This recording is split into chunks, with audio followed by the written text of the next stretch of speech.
हमारे पास जो चीजें आई हैं वो सीधे सीधे फील्ड से जुड़ी हुई हैं। टॉपिक है HVAC, हीटिंग, वेंटिलेशन और एयर कंडीशनिंग। लेकिन रुकिए, हम यहाँ सिर्फ कॉपर पाइप और कंप्रेसर की टेक्निकल बातें नहीं करने वाले। नहीं। हम इसे देखेंगे भारत में एक टेक्नीशियन के करियर के चश्मे से। और हमारे पास जो स्रोत है वो कमाल के हैं। एक तरफ है मार्केट के बहुत गंभीर आंकड़े और कॉम्प्लेक्स टेक्निकल डायग्राम, और दूसरी तरफ एक टेक्नीशियन की हाथ से लिखी डायरी है। ये दिलचस्प है। हाँ, जिसके पन्ने तेल और पसीने के दाग से भरे हैं। इन दोनों दुनियाओं के बीच ना एक बहुत बड़ी कहानी छुपी है। चलिए इस कहानी के पन्ने पलटते हैं। और ये कहानी एक बहुत ही दिलचस्प सवाल से शुरू होती है। सवाल ये नहीं है कि भारत में कितने एसी टेक्नीशियन हैं, क्योंकि जवाब तो है बहुत सारे। हाँ हाँ, बहुत सारे। असली सवाल है कि मौका कहाँ छुपा है। हमारे स्रोत चीख चीख कर कह रहे हैं कि VRF, चिलर, BMS ये शब्द सिर्फ टेक्नोलॉजी नहीं है। ये तो करियर का नक्शा है। बिल्कुल, एक ऐसा नक्शा जो भीड़ से बाहर निकलने का रास्ता दिखाता है। तो आज हम इसी रास्ते की पहेली को सुलझाने की कोशिश करेंगे। बहुत खूब। तो चलिए सबसे बड़े और शायद सबसे चौंकाने वाले आंकड़े से शुरू करते हैं। हाँ, करते हैं। हमारे स्रोत बताते हैं कि 2025 तक भारत में लगभग 18 से 22 लाख AC और HVAC टेक्नीशियन होंगे। 18 से 22 लाख। हाँ, ये तो किसी छोटे शहर की पूरी आबादी के बराबर है। बिल्कुल, ये संख्या बहुत बहुत बड़ी है। और जब हम इसे तोड़कर देखते हैं ना, तो तस्वीर और भी साफ हो जाती है कि ये भीड़ है कहाँ आखिर। हाँ, तो ये भीड़ जमा कहाँ है। इस 18-22 लाख में से सबसे बड़ा हिस्सा, करीब 12 से 14 लाख, वो रेजिडेंशियल AC टेक्नीशियन का है। अच्छा, तो ये वो लोग हैं जो हमारे आपके घरों में विंडो या स्प्लिट AC लगाते हैं, ठीक करते हैं। हाँ, जिनका बोर्ड हमें गर्मियों में हर गली नुक्कड़ पर नजर आता है। आपने सही पकड़ा। ये इस इंडस्ट्री की रीढ़ में, पर यहीं पर सबसे ज्यादा भीड़ भी है। अच्छा, इसके बाद आते हैं कमर्शियल HVAC टेक्नीशियन। अच्छा, जिनकी संख्या लगभग 3 से 4 लाख है। ये लोग मॉल्स, बड़े होटल्स, कॉर्पोरेट ऑफिसेस वहां काम करते हैं। ये एक कदम ऊपर हैं। और इनसे भी ऊपर कोई है? हाँ, इनसे भी ऊपर हैं इंडस्ट्रियल, या जिन्हें हम चिलर टेक्नीशियन कहते हैं। इनकी संख्या करीब 1.5 से 2 लाख है। और ये कहाँ काम करते हैं? ये बड़ी बड़ी फैक्ट्रीज, हॉस्पिटल्स और आज के जमाने के मंदिर, यानी डेटा सेंटर्स। हाँ, डेटा सेंटर्स को ठंडा रखते हैं। और आखिर में 2-3 लाख की एक और कैटेगरी है। ये वो लोग हैं जो सिर्फ सीजन में काम करते हैं या हेल्पर के तौर पर। तो मतलब मैदान खिलाड़ियों से खचाखच भरा हुआ है। अगर 18-22 लाख लोग इस फील्ड में हैं तो फिर तो काम मिलना और अच्छी कमाई करना बहुत मुश्किल होगा। बिल्कुल। यहाँ तो गला काट कंपटीशन हो गया ना। आपका ये सवाल सीधा उस मुद्दे पर आता है जो हमारे स्रोत का सबसे जरूरी सच है। बात सिर्फ संख्या की नहीं है, तो फिर बात है क्वालिटी की। स्रोत एक बहुत ही चौंकाने वाला सच बताते हैं। इन 18-22 लाख में से लगभग 60 से 65% टेक्नीशियन लो स्किल कैटेगरी में आते हैं। 60 से 65%? ये तो आधे से भी ज्यादा है। लो स्किल से यहाँ क्या मतलब है? अच्छा, मेरे हाथ में ये जो टेक्नीशियन की डायरी है, शायद इससे कुछ पता चले। देखिए, इसमें बड़ी साफ हैंडराइटिंग में आम समस्याएं लिखी हैं, जैसे कंप्रेसर स्टार्ट नहीं हो रहा, कूलिंग कम है, मशीन से पानी टपक रहा है, बिजली ज्यादा लग रही है। और साथ में उपाय भी हैं, गैस भरना, PCB बदलना, वायरिंग चेक करना। तो क्या यही लॉ स्किल काम है? ये तो बहुत जरूरी काम लगता है। ये काम बिल्कुल जरूरी है। ये इस इंडस्ट्री की बुनियाद है, लेकिन ये उतना ही आम भी है। अच्छा, ये वो काम है जो लाखों लोग कर सकते हैं और कर रहे हैं। इसीलिए इस क्षेत्र में सैलरी कम है और कंपटीशन बहुत ज्यादा। समझ गई। अब सिक्के का दूसरा पहलू देखते हैं, स्किल्ड टेक्नीशियन। और आपको जानकर हैरानी होगी कि भारत में सिर्फ 15 से 20% ही सही मायने में स्किल्ड HVAC टेक हैं। सिर्फ? हाँ। 15 से 20%? तो ये स्किल्ड टेक्नीशियन आखिर करता क्या है जो इतना अलग है? हमारे पास ये जो डाइकिन का VRF सिस्टम का डायग्राम है, हाँ। ईमानदारी से कहूँ तो ये मेरे लिए किसी विदेशी भाषा जैसा है। ये तो किसी बिल्डिंग का नर्वस सिस्टम लग रहा है। एक मशीन बाहर और अंदर, मकड़ी के जाले की तरह पाइप और यूनिट्स। आपने बहुत अच्छा शब्द इस्तेमाल किया, नर्वस सिस्टम। ये घर वाले AC से कितना अलग है? VRF या VRV सिस्टम बिल्कुल वैसा ही है।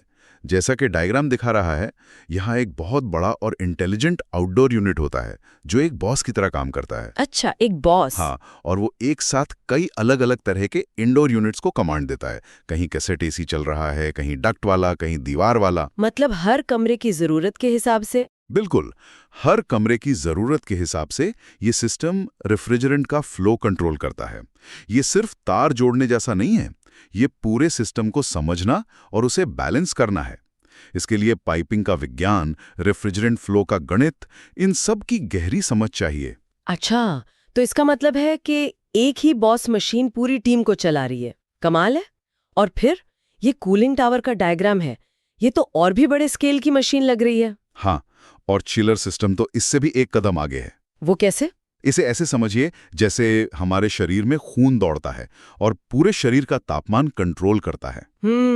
यहाँ रेफ्रिजरेंट सीधे हवा को ठंडा नहीं करता, वो पानी को चार्ज करता है, बिल्कुल बर्फ की तरह ठंडा बना देता है।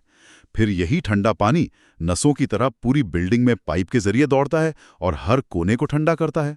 वाह! ये बड़ी बड़ी फैक्ट्रीज, मॉल, हॉस्पिटल, इन सब जगहों के लिए होता है। ये एक अलग ही विज्ञान है। और फिर आता है सबसे एडवांस्ड लेवल, जिसका जिक्र हमारे स्रोतों में है, सिस्टम का दिमाग, यानी BMS, बिल्डिंग मैनेजमेंट सिस्टम। हाँ, हमारे पास एक कैसेट एसी का चित्र है जिसमें ह्यूमन डिटेक्शन सेंसर लगा है।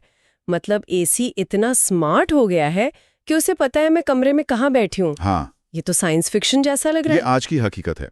ये सेंसर कमरे में लोगों की मूवमेंट को डिटेक्ट करके हवा का फ्लो उनकी तरफ मोड़ देता है, ताकि एनर्जी बचे। एनर्जी भी बचे और कंफर्ट भी बढ़े। और ये तो BMS का सिर्फ एक छोटा सा हिस्सा है। BMS तो पूरी बिल्डिंग के HVAC, लाइटिंग, सिक्योरिटी, सबको एक सेंट्रल कंप्यूटर से कंट्रोल करता है। एक BMS टेक्नीशियन सिर्फ पाने पेचकस से नहीं, वो लैपटॉप और सॉफ्टवेयर से काम करता है। वो सिस्टम को प्रोग्राम करता है। हाँ, वो प्रोग्राम करता है। ये स्किल आज के दौर में सोने की तरह कीमती है। तो अगर मैं इसे ठीक से समझ रही हूँ, एक तरफ वो हाथ से लिखी डायरी है और दूसरी तरफ ये डायग्राम्स हैं जो पूरे इकोसिस्टम को डिजाइन करने की बात करते हैं। जमीन आसमान का फर्क है। बिल्कुल। और भारत में डायरी वाले टेक्नीशियन बहुत हैं, पर इन डायग्राम्स को समझने वालों की भारी कमी है। आपने पूरी चर्चा का सार एक लाइन में कह दिया। और यही कमी सबसे बड़ा मौका भी है। अच्छा, हमारे स्रोत में मांग और आपूर्ति का एक चार्ट दिया गया है जो इस मौके को अंकों में दिखाता है और वो बहुत कुछ साफ कर देता है। ठीक है, तो हमने देख लिया कि स्किल्ड काम कितना अलग और कॉम्प्लेक्स है। इसका मतलब तो यही हुआ कि इन लोगों की मांग बहुत ज्यादा होगी। बहुत ज्यादा। क्या हमारे स्रोत इस बात को आंकड़ों में दिखाते हैं? ये चार्ट क्या कहता है? ये चार्ट पूरी कहानी बयां करता है। सबसे पहले नॉर्मल एसी टेक्नीशियन। चार्ट के अनुसार इनकी सप्लाई ज्यादा है और डिमांड मध्यम है। यानी एक अनार 100 बीमार वाली हालत। जैसा मैंने कहा, हर गली में कोई ना कोई मिल ही जाएगा। सही पकड़ा। अब VRF टेक्नीशियन को देखिए।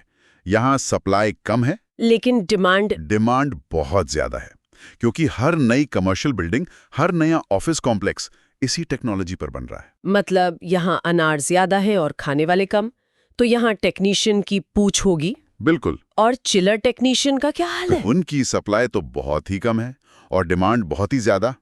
ये बड़ी बड़ी इंडस्ट्रीज की रीढ़ की हड्डी हैं। एक अच्छा चिलर टेक्नीशियन कंपनी के लाखों रुपए बचा सकता है। तो कंपनियां उन्हें जाने नहीं देंगी? वो उन्हें सोने की तरह संभाल कर रखती हैं। इनकी सैलरी भी बहुत अच्छी होती है। समझ गए।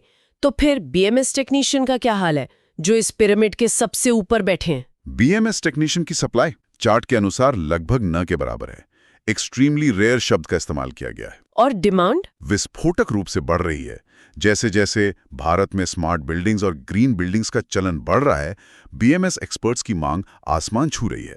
तो कुल मिलाकर कहानी ये है कि करियर में असली ग्रोथ और पैसा वही घिसा पिटा काम बार बार करने में नहीं है, बल्कि इन एडवांस्ड और कॉम्प्लेक्स सिस्टम्स को सीखने में है। जो टेक्नीशियन आज भी सिर्फ स्प्लिट एसी की गैस चार्जिंग तक सीमित है, वो एक बहुत बड़ी भीड़ में कहीं खो जाएगा। बिल्कुल। स्रोत में एक बहुत अच्छी लाइन लिखी है जो हर टेक्नीशियन को अपनी दीवार पर लिखकर टांग लेनी चाहिए। क्या? जो आज स्किल अपग्रेड करेगा वही 3-5 साल में गेम जीतेगा। वाह! और ये सिर्फ भारत के लिए सच नहीं है। हमारे स्रोत ये भी इशारा करते हैं कि खाड़ी देशों और दूसरे मुल्कों में भी स्किल्ड भारतीय टेक्नीशियंस की वैल्यू बहुत ज्यादा है। अच्छा। जिसके पास VRF, चिलर या BMS का अनुभव है, उसे वहां हाथों हाथ लिया जाता है, अच्छी सैलरी और सुविधाओं के साथ। स्रोत के अंत में एक बहुत दमदार बात कही गई है। ये सिर्फ एक सलाह नहीं बल्कि एक करियर का मंत्र लगती है। भीड़ का हिस्सा मत बन, कमी का समाधान बन। ये लाइन तो सिर्फ HVAC पर नहीं, किसी भी करियर पर लागू होती है। ये असल में एक माइंडसेट की, एक सोच की बात है। हमने जो